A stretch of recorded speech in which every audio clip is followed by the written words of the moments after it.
Continuation of Beau Geste. Chapter 6. Fort Zinderneuf. We left Cité Belle Abbesse in the spirit in which boys leave school at the end of the half, for the escape from monotony was inexpressibly delightful. The bitterness in my cup of joy was the knowledge that, being constantly on the move, I could only hear from home at long intervals. I told Isabel that if she did not hear me in a year's time, that to presume me dead. Having had my hour of self-pity the next morning, with 100 rounds of ammunition in my pouch, joy in my heart, a terrific load on my back, I marched out of the gates with the others, to the music of our band playing the March of the Legion. After several days of marching, the nights of camping in the desert, we reached An-Safra, where we rested to recoup and refit.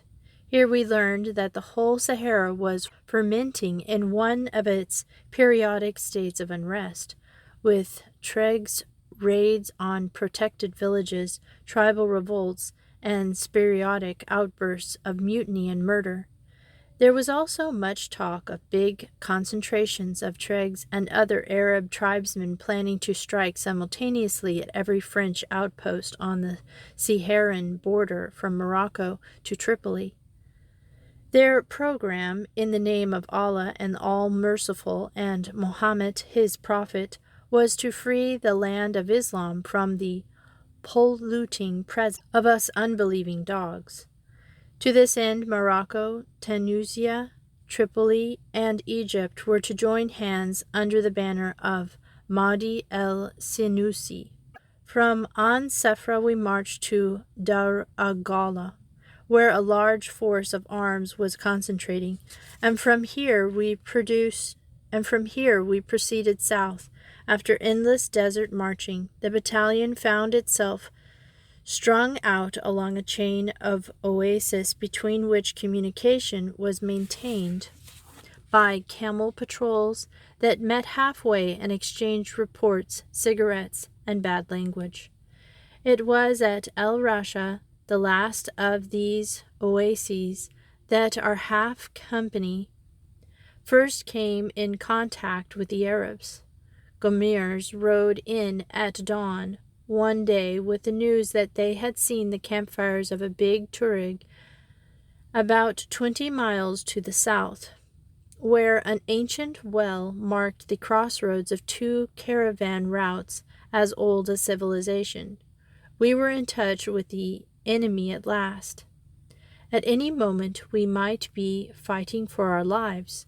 We were delirious with excitement.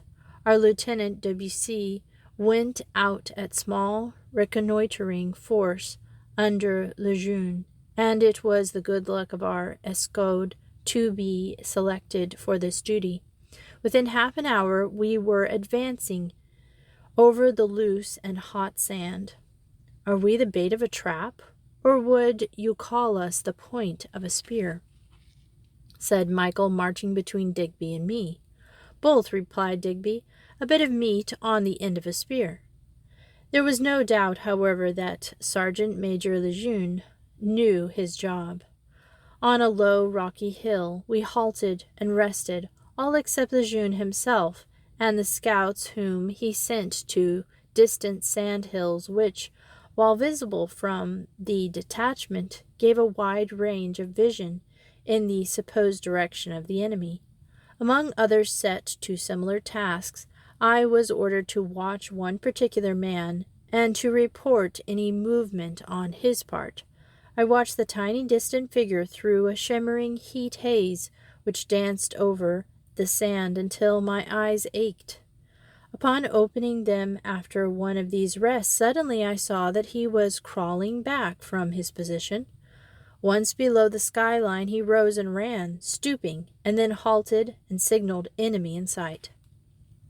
Lejeune was notified, and he sent a man running to an eminence well to our left rear. Soon we were lining the edge of our plateau, concealed and waiting. A few minutes later, the man who had been sent off fired a shot and exposed himself on the top of his hillock. To my surprise, I saw our scouts retiring not back to us, but to him. Then I saw a flutter of white on a distant hill. Rallying round the man who was firing from the top of the rock, the scouts opened fire at distant camel-mounted figures who began to appear over the sandhills. We received no orders save that we should lie as flat as the hot stones that concealed us. The scattered fringe of Arabs increased to lines, and the lines to masses of swiftly moving riders, and soon their cries of Allah Akbar came to our ears like the roar of an advancing sea. As they came, the little party of scouts fired rapidly, and after about the 1,000-yard range, a camel would occasionally sprawl to the ground, or a white-clad figure fall like a sack on the sand. Yet on swept the Arabs, the men in front firing from the saddle, the others brandishing their swords and waving their lances aloft.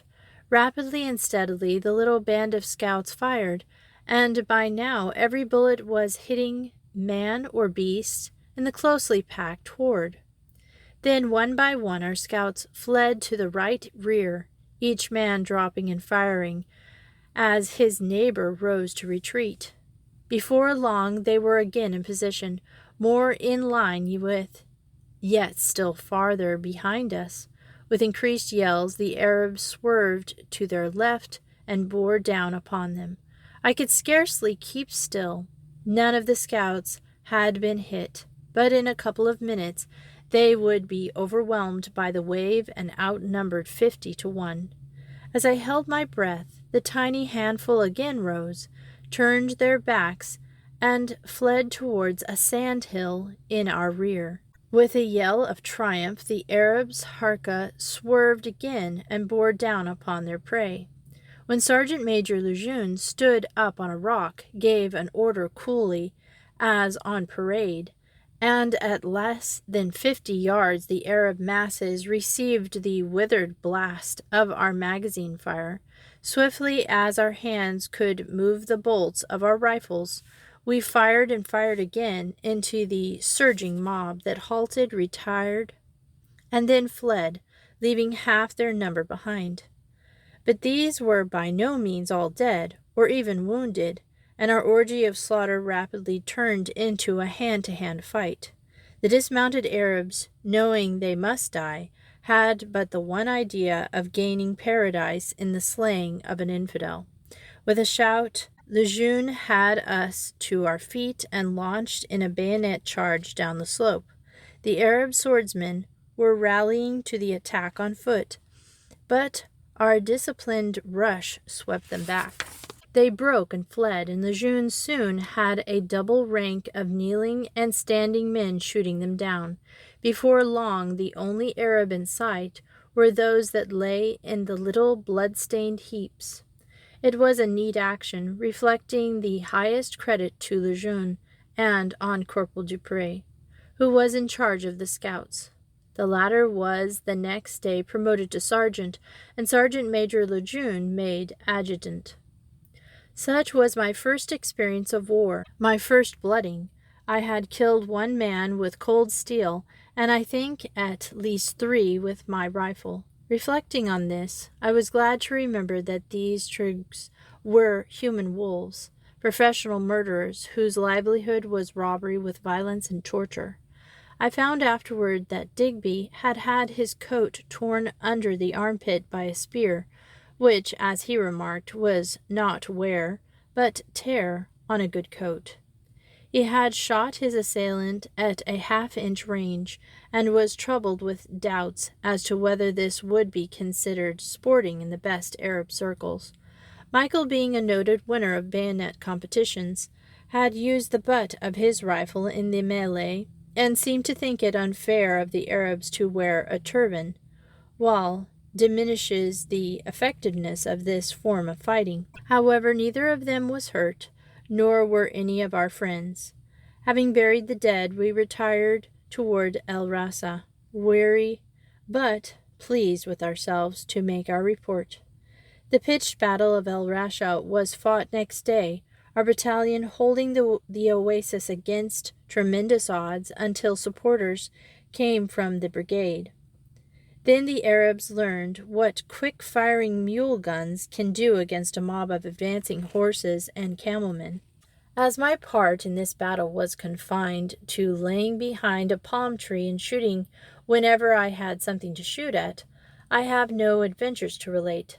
I might as well have spent the day on a rifle range, but after our victory we proceeded southward, the weeks that followed being a nightmare of marching that ended in the worst nightmare of garrison duty at Zandernoof. Here we had the initial misfortune of losing Digby and many of our friends, including Hank and Buddy. They departed to the mounted infantry school at Tonat Azar, where the legionnaires were taught the art of handling and riding mules. This separation was a cruel blow to Michael and me, but we felt certain we would be reunited sooner or later.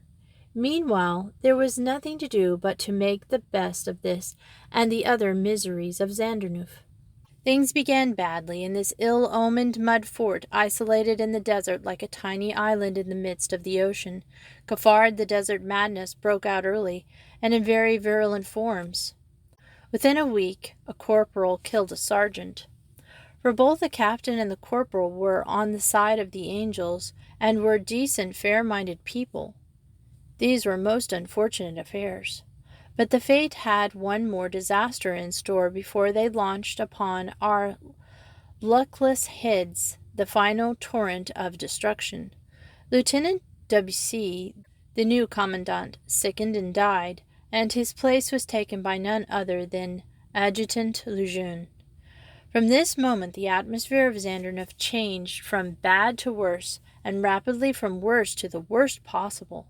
The lion-tamer had entered the cage, and the lion, sullen, desperate, knew he held in one hand the whip, and that would drive them to revolt, and in the other the revolver that would punish them at the first sign of it. In fact, life at Zandernoof became not really life, so much as the advance of death. Death from sunstroke, madness, or Adjutant Lejeune. Michael and I realized that mutiny among the men would soon be inevitable. In that case, we should have the choice of fighting for the hated Lejeune, together with Sergeant Dupré and Corporal Boldini, or of joining a gang of traitors. Sure enough, one night the huge, hairy ruffian Schwartz came to me as I sat in a cool corner of our little courtyard. He would have made a great pirate captain, for he was endowed with brains and determination, unhampered by scruples. He had also a power of command. "Are you enjoying life, Smith?" he asked, seating himself beside me. "Would you like a change?" "I'm fond of change. Have you ever seen a pig die?"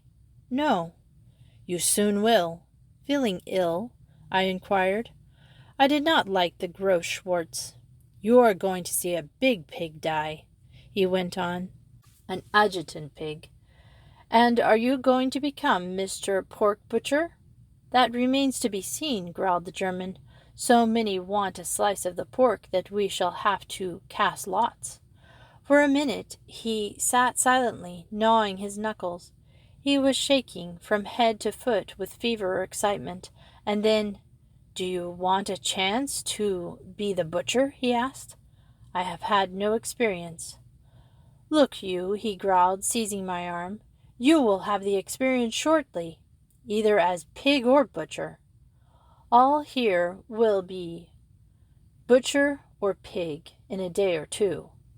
Choose, and tell your brother to choose. Meantime, if any man comes to you and says, 'Pork or cochon,' then he will know that I have spoken to you, and you will know that he is one of us.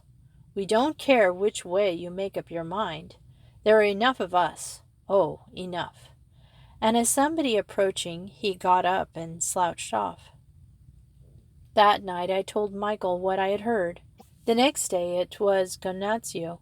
I was sitting in the same place, and he crept towards me purposefully. "It's hot," he said, removing his cappy and puffing, as he sat down beside me. Are you fond of hot pork?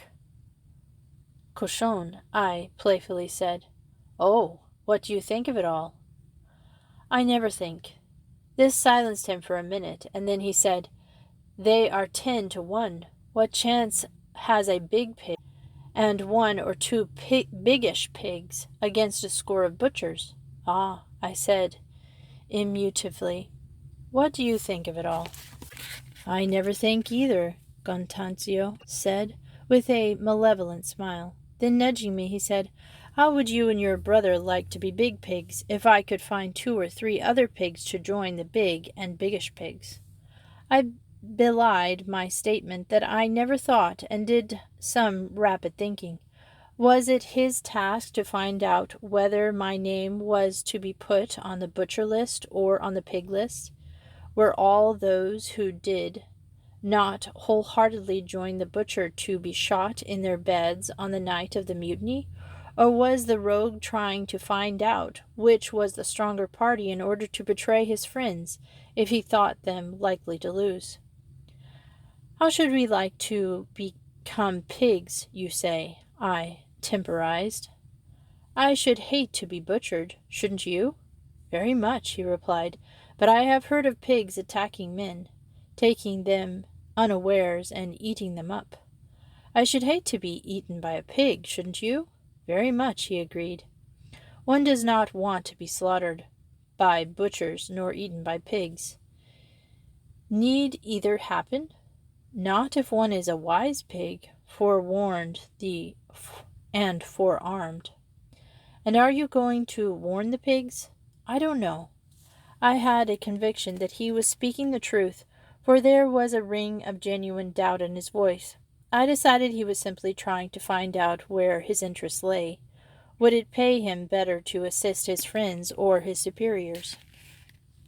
That he was one of the ringleaders of the plot was obvious, since he was the bosom friend of Colonna, Gatto, and the rest of the Schwartz band. But he probably saw the dangers attended on mutiny. It might fail, even if it succeeded. It could only lead to a terrible march into the desert. On the other hand, reward and promotion were certain for the man who saved the lives of his superiors and the honor of the flag. It would be simple for Lejeune, a few supporters, to defeat the conspirators. They need only enter the barrack room at night, seize the arms, and arrest the suspects. Anyone resisting could be shot immediately. Lejeune alone could do the business with his revolver, if all were asleep. I began to wonder why Guantazio should be hesitating. Surely it was to his interest to betray his friends.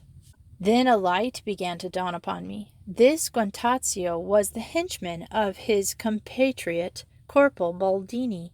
Baldini might be killed when the mutineers killed Lejeune, for Baldini was hated second only to Lejeune himself. Suppose the Italians, Guantazio, Colonna, and Gatto, were a united party led by Baldini, with some sinister end of their own in view. In other words, suppose they hoped to steal the jewel. Undoubtedly they believed Baldini's story that Michael carried about a priceless gem in which they had as much right as he. No, I decided, Guantazio spoke the truth when he said he did not know what to do. He was a knave all through. What he really wanted to do was to follow the course most likely to leave him in possession of 2 things, a whole skin and a share of the jewel, unless, indeed, he could get the jewel itself. It's a difficult problem, my friend, I said. One does not know which side to take. One would take the pig side if the pigs are going to catch the butchers napping. On the other hand, one would like to be the butcher if the butchers are going to act first. And that is the point. When are the butchers going to kill? Monsieur Butcher, by whom I suppose he meant Schwartz, talks of waiting till half-moon. If you haven't joined yet, and Schwartz would like to be getting everybody. If he can't, he wants to know exactly who is to be killed before they start, so there won't be any accidents. The date of the full moon would be good for him. Do it at night, and have the moon for long marches, rest in the heat of the day. So one has 3 or 4 days to make up one's mind. Yes, but I don't advise you to wait. Schwartz will want to know in good time, so as to arrange some butchers for each pig. And Lejeune, I asked, suppose somebody warned him. Who would? Wouldn't his death be a blessing to all? Not if things went wrong, I replied, nor if it ended in our dying in the desert. No, agreed Gantazio, gnawing away at his nails. I hate the desert. I fear it. Yes, that was the truth. He feared being involved in a successful mutiny almost as much as an unsuccessful one. Suppose, par example, I warned Lejeune, I asked. Ha! He'd give you 60 days and take care you never came out alive. And he would know what he knows already, that everybody hates him and would be delighted to kill him, given the opportunity. And what would your comrades do to you? He laughed most unpleasantly. No, I decided Guantazio would not like me to warn Lejeune. If Lejeune were to be warned, he preferred to do it himself. How would they know that I was the informer? I asked. Because I should tell them. If Lejeune knows, then it would be you who told him. So, that was it. Guantazio could turn informer, having sworn that I was going to do so. Not only would he save his own skin, but Michael would soon have a brother the less when Schwartz heard who had betrayed him. Of course you and your brother would be held to have acted together, as you always do, said Guantazio. So that was it again. We having been denounced as traitors, Guantazio, secure his role as executioner of justice, might then murder and rob Michael without fearing the fate of Bolidar. What would you do if you were me? I asked. Join the butchers. Better the enemy of Lejeune than half the barrack room led by Schwartz. Lejeune couldn't come straight to your bed and murder you, but Schwartz could, and he will unless you join him. Obviously this creature spoke from minute to minute as new ideas occurred to him. At present he saw the desirability of me and Michael being mutineers, though before he had seen some advantage in our not being of their party. I shall talk it over with my brother, I said, and we will give you our answer tomorrow. Probably we shall warn Lejeune. Tell Schwartz that. Then he can do as he pleases. His eyes lit up. Our defying Schwartz seemed to suit him. You won't warn Lejeune until you have told Schwartz you are going to do so? He asked. No, provided there'll be no mutiny tonight. Oh, no, not until the full moon. As soon as he went away, I knew that the first thing to do was to talk with Michael. I found him in the barrack room putting away his rifle and kit after sentry go. Together we went back to sit, and I told him all that had happened. Position's this, I think, he said, when I had finished. Schwartz and his band propose to murder Lejeune and anybody who stands by him. Guantazio has given the show away to Boldini because he thinks the mutiny too risky, and Boldini wants to join the mutineers if they're successful, but not otherwise. He, Guantazio, Colonna, Gatto, and perhaps Bolidar are in league to get the diamond. One way or the other. If we join the mutineers, Boldini and company will join, too, hoping to kill and rob me in the desert. If we refuse to join the mutineers, Boldini would then get Guantazio to murder me in my bed, ostensibly for being a traitor to the cause, and pinch the great diamond from my belt. Failing that, Boldini would use us in helping to suppress the mutiny, hoping that in the scrape I might get done in, and he could rob my corpse. He could even arrange it. On the other hand, said I, Boldini may know nothing about the plot. Guantazio may be wondering whether to let the mutiny go on or to warn his old pal Boldini and give the show away. Quite, agreed Michael. We're absolutely in the dark with congenital liars like Guintazio. But on the whole, the swine seems to be egging you on to join the plot.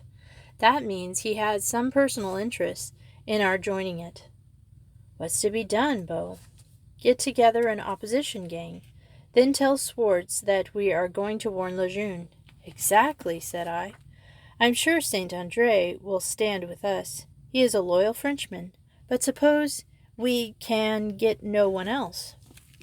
Then we stand, and Saint Andre will warn Lejeune and tell him he can count on us three. Of course, Schwartz and company will try to do us in as traitors, I observed. Probably, agreed Michael. But if we can get up a strongish party, Schwartz's lot may chuck the whole idea of mutiny. If they don't, it will be a case of who strikes first. We must warn Lejeune the moment we've made it clear to Schwartz that we're going to do so.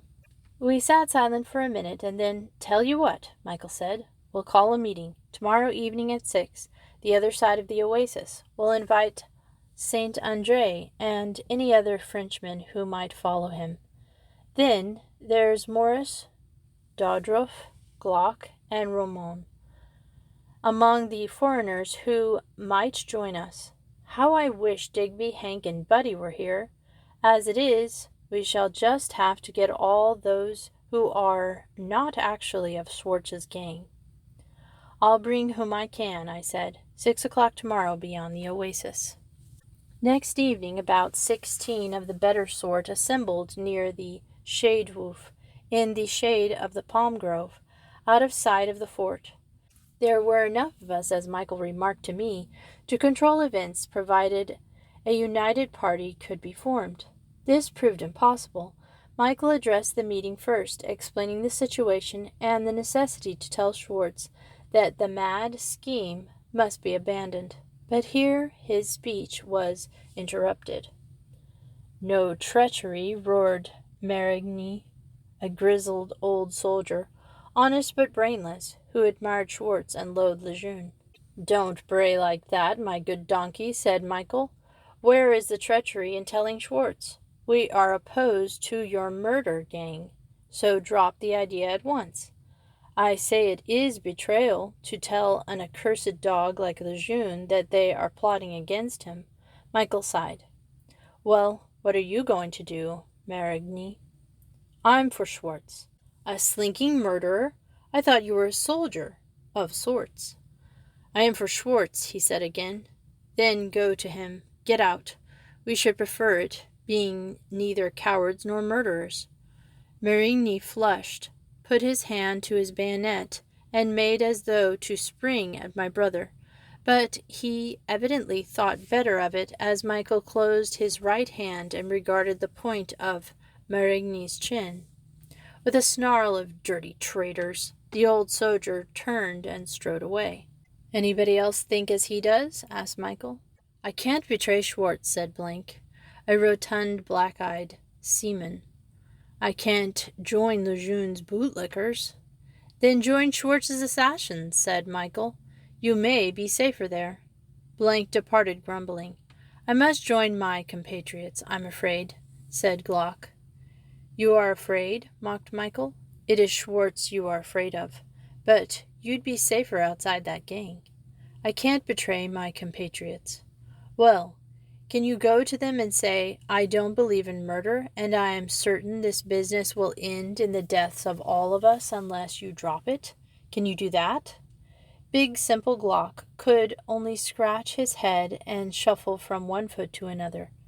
They'd kill me. They certainly will kill you, of thirst, if you let them lead you out there. Waving to the encompassing desert. It seems we've all got to die either way, said Glock. That's what I'm trying to prevent. If the decent men of this garrison would tell Schwartz to stop, no one need die. Except those whom Lejeune is killing every day, said Cordier, a clever and agreeable Frenchman who had been a doctor and whose treatment his comrade preferred to those of any army surgeon. If that cur could be shot with safety, I do it myself and become a benefactor to the human race. Where do you stand, then? Said Michael. If you and Saint Andre, replied Courtier, though I admit my sympathies are with Schwartz, still one's being a gentleman. And in the end, we found that only Courtier, Saint Andre, and our old friend Morris could really be depended upon to join us against Schwartz. One by one the others went off, some apologetic, some blustering, some honestly anxious to support what they considered Schwartz's brave blow for their rights. When we 5 were alone, Michael said, Well, I'm afraid we're not going to scare Schwartz off this way. No, agreed Courtier. It looks more as though we're only going to provide him with more little pigs. There won't be any pigs if Lejeune acts promptly, said Saint Andre. Morris agreed. He has the 5 of us, plus Boldini and Dupre, unless Boldini is in with the mutineers. Yes, 7 of us, mused Michael, even without Boldini. That is an ample force. It is simply a matter of acting a night before Schwartz. There need be no bloodshed either. Fancy fighting to protect Lejeune. Courtier smiled, enough to make le bon Dieu giggle. But anyway, who'll tell Schwartz and offer him the chance to drop the whole thing? I will, said Michael. We all will. And I? We'll go to him together. We won't emphasize the fact that we speak for ourselves only, and so the 5 of us agreed. As we strode towards the fort, we met a man carrying pails for water. It was the Portuguese, Bolidar, who had been so roughly handled in our barrack room at Sidi Bel Abbas. As he passed Michael and me, he half stopped, winked, made as though to speak, and then went on. Looking back, we saw that he had put his pails down and was signaling to us. Michael asked Saint Andre and the others to go on to the barrack room and to do nothing until he returned, and then he went back towards the oasis where Bolidar was waiting. At first Bolidar was incoherent. It was clear that he was in a very unbalanced state. My friends, he gabbled, I can bear it no longer. My conscience, my sense of gratitude. On that terrible night when I was so cruelly misjudged, you tried to save me. Well, what is it you want to tell us? Asked Michael. Your diamond, whispered Bolidar, gripping Michael's wrist. Lejeune means to get it, and he'll kill me. If he doesn't, Schwartz will, or Boldini. What shall I do? Realizing that terror was driving him to unburden himself, he never doubted the truth of what he was saying. He oozed truth from every pore, and he showed it in every gleam of his bloodshot rolling eyes, every gesticulation of his trembling yellow hands. Michael patted the poor rascal's shoulder. There, no one's going to kill you. You join our party, and you'll be safe enough. Your party? Asked Boldar. What is your party? The stoutest fellows in the garrison. We're going to warn Lejeune if Schwartz doesn't agree to give up the murder. Boldar threw his hands up and shook with mirthless laughter. But Lejeune knows, he cried. He knows who's in it, and when it's to be, and every word that's said. Michael and I stared at each other, aghast. Who tells him? Asked Michael. I do, was the proud reply. And when he has got your diamond, he will kill me. I was staggered. If Lejeune knew all about it, what of our threat to Schwartz? What was our position now? Why doesn't Lejeune do something? Asked Michael. Oh, he'll do something all right, said Bolidar. He'll do a good deal. The night before Schwartz and his fools intend to strike, but he waits to see what you 2 are going to do. If you join Schwartz, I am to be loyal and enter the barrack room with Lejeune and the others in the night. As we cover the mutineers with our rifles, Maine is to go off and kill you. But if you don't join Schwartz, I am to be a mutineer, and when you enter the barrack room with Lejeune, I am to shoot you from my bed. Either way you are to die. And after getting the diamond for Lejeune, I am sure to die too. Suppose I remain neutral, asked Michael. Then I am to harangue the mutineers and urge them to kill you as a non-supporter, you and any other that don't join. That way it will not look as though I have any personal motive. I am to offer to execute you. Having done it, I am to get the diamond and get it to Lejeune. Yes, he added with another whispered gasp, and Lejeune is going to shoot me if I don't secure the jewel. He rocked his body back and forth in despair. Is Boldini in this? Michael asked sharply. Well, Boldini told Lejeune about the diamond in the first place.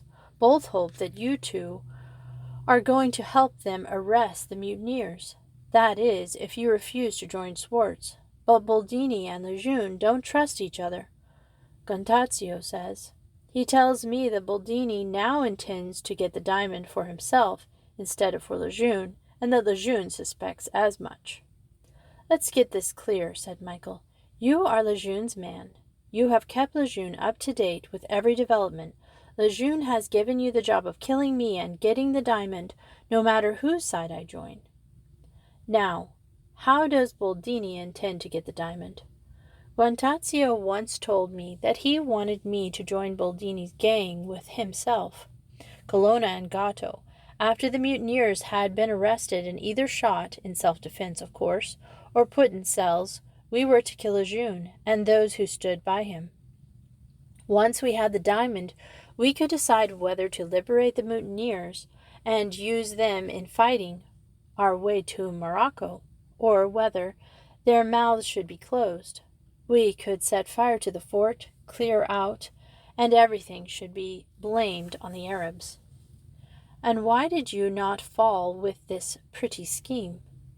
Who could trust Boldini, or Guantazio, or any of them for that matter? Once Boldini had the diamond, to be one of the syndicate would be death. Even to know who had got it would be death. How can one work with such dishonest people? Quite, said Michael. It must be a great handicap. It is, agreed Bolidar, and he went about his untrustworthiness of Italians. Well now, let's get down to business, Michael interrupted. What do you want to do? I thought that if I told you two all about it, the real truth to honest men, you would save my life and your own, and give me a share in the diamond. How save our lives? All desert together before the mutiny. Then you give me a third part of the diamond when we are safe. How do you know we should keep our promise? Because you are Englishmen. In Portugal we say, word of an Englishman, when we are swearing to keep faith. That is very touching, said Michael. But suppose I give you my word that I haven't got a diamond. Bolidar smiled greasily, as at one who must have his little jest. Wagging his head idiotically, one knows of the little parcel in your belt pouch. Oh, one does one? Fancy that. Silence fell. Anyway, we might make a party, suggested Bolidar. It is known that Saint Andre, Maris, and one or two others refused to listen to Schwartz. But they are not deserters, said Michael. No, but when they know that they are to be killed, what then? Lejeune is going to have no survivors in this mutiny, whichever side they may be on. He's going to have the diamond and the credit of saving the fort single-handed. It will end in wealth and promotion for him, but death for everybody else. Death, I tell you. Death, death, death. And Bolidar began slavering like a trapped beast. All the same, we're not going to desert, said Michael calmly. So what's to be done? I wonder if one could persuade Lejeune that there is no such thing as a diamond in Zanderneuve. What? Pretend you hid it at Sidi Bel Abbas? Said Bolidar. Michael laughed. No, I merely say I have not got a diamond here. Word of an Englishman. It's a chance, whispered Bolidar. It's a chance. I'll tell Lejeune you left it at Sidi. Tell him what you like. I'll try it, Baladar said, rising. I'll tell you what he says. You'll tell us something, I've no doubt, replied Michael, as the heroic Portuguese took up his pails and slunk off. Well, my son, a bit involved, what? Said my brother, as we were left in solitude. True, I said. So let's consider what happens next. Lejeune won't believe the diamond has been left at Sidi, and he will raid the barrack room the night before the mutiny anyway. We shall either be in bed as though mutineers, or we shall be ordered to join the guard of loyal men who are to arrest the mutineers. In either case, Baladar is to shoot you. So directly he starts to raise his rifle, you must shoot him. At the same time, I shall shoot Lejeune myself. We shall both have to take our rifle into bed with us if we are left with the mutineers. Next the fat will be in the fire, interrupted Michael. What can we do but bolt into the desert if you kill Lejeune? You'd be the most wanted of all the mutineers. Besides, murdering Lejeune is exactly what Shorts is going to do, and what we object to. And it was so, of course. I might just as well go to Schwartz and offer to be the butcher. We pondered the delightful situation. What is to be done, then? I said at last. Nothing. We can only wait on events and do what's best as they arise. Meanwhile, let's hold polite converse with the merry Schwartz. We got up and strolled through the starlit darkness to the fort. I suppose Sergeant Dupre knows all about the plot, I said, as we passed into the stifling courtyard. No doubt of it, Lejeune will want the loyalty of both Boldini and Dupre until he has dealt with the mutineers. As we entered the barrack room, we saw the committee meeting of the butcher party was in session. They stared hostilely at Michael and me. I sat on my bed and got out my cleaning rags, and Michael went over to where the conspirators were grouped at the long table. Have you come with your answer to the question about the pig? Growled Schwartz. I have come with some news about the pig. Half a dozen pairs of eyes glared at him, and I strolled over. So did Saint Andre from his cot. Just then Maurice and Cordier entered, and I beckoned to them. Lejeune knows all about it, said Michael. Schwartz sprang to his feet, his eyes blazing, teeth gleaming. You have told him, you treacherous, filthy cur. And come straight to here to tell you, sneered Michael. If you were clever as you were noisy, you might see I should hardly do that. Schwartz stared in amazement, struck dumb that a person should have the courage to taunt him. Michael turned to the rest of Schwartz's familiars. A remarkable leader, he said. Here you are making your plans, and Lejeune knows every word you say, almost as soon as you say it. Join you? No thanks. You have talked cleverly about pigs, but what about lots of silly sheep?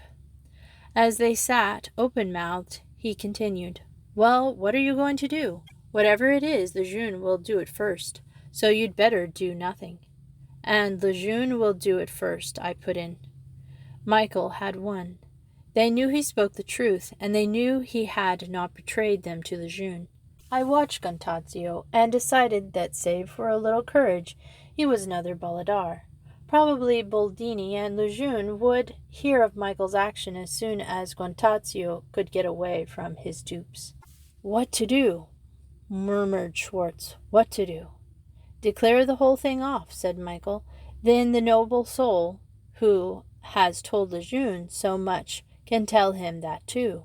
And Michael's eyes rested on Gontazio, so long, in fact, that the gentleman felt constrained to leap to his feet and bluster, Do you dare to suggest? I did not know I had suggested anything, said Michael. If it is you, growled Schwartz, you're dead. He lies, screamed Gontazio. I haven't said anything, said Michael. It is only you who have said it. Michael's coolness was establishing a kind of supremacy over these stupid creatures who stared at each other and at us. "What's to be done?" said Schwartz. He roared, shaking his fist above his shaggy head. "When I catch the traitor—" "Take my advice and drop this lunacy," said Michael, "and you may hear nothing more of it." "Anyhow, Lejeune knows, and he's got us," put in Brant. "I vote we all join the plot, then abandon it. He can't put the whole blasted garrison in his cell." "Abandon the whole scheme," agreed another. "Then find out the traitor and give him a night he'll remember." But Schwartz was of a different fiber.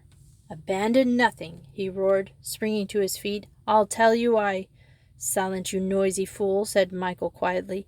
"Don't you understand yet that whatever you say will go straight to Lejeune?" Schwartz, foaming, swung round on Gontazio. "Get out!" he growled, pointing to the door. "I swear I—" began Gontazio. "Get out, I say, and when the time comes, be careful. Let me only suspect you, and I'll hang you to the flagstaff by 1 foot." Gontazio slung off. "Now listen to me again," said Michael. "If Lejeune had not known about your plot, I was going to tell him anyway." Schwartz growled and rose to his feet again. "However, I was going to warn you first," Michael went on, "to give you a chance to think better of it. In which case, I should have said nothing. But get this clear. If I learn of any new schemes, I shall tell him. Understand?" "You cursed spy! You—" "Oh, don't be such a nuisance," interrupted Michael. "My friends and I don't choose to die because of your foolishness. We have as much right to live as you." "Live?" snarled Brant. "Do you call this living? We aren't dying of thirst in the desert, even if we are hounded by Lejeune. It's better than being hounded by a company of Gorms or Trugs." "And who are your precious friends?" asked Schwartz. "There are 5 of them here for a start," said Saint Andre. "And how many more?" "You'll find that out when you start mutineering, my friend," said Morris. "Don't fancy that all your band mean all they say." "You cowardly hounds," growled Schwartz. "There isn't a man in this place." "Oh, quiet," agreed Michael. "But we've enough pluck to stick things out while Lejeune is in command. If you haven't. Anyway, now you know how things stand." And we strolled off. The rest of us followed, leaving the butcher party to continue its discussions as best as it could at the long table. And we will continue this story next Friday or Saturday. And thanks for listening to Miss Retro Reads.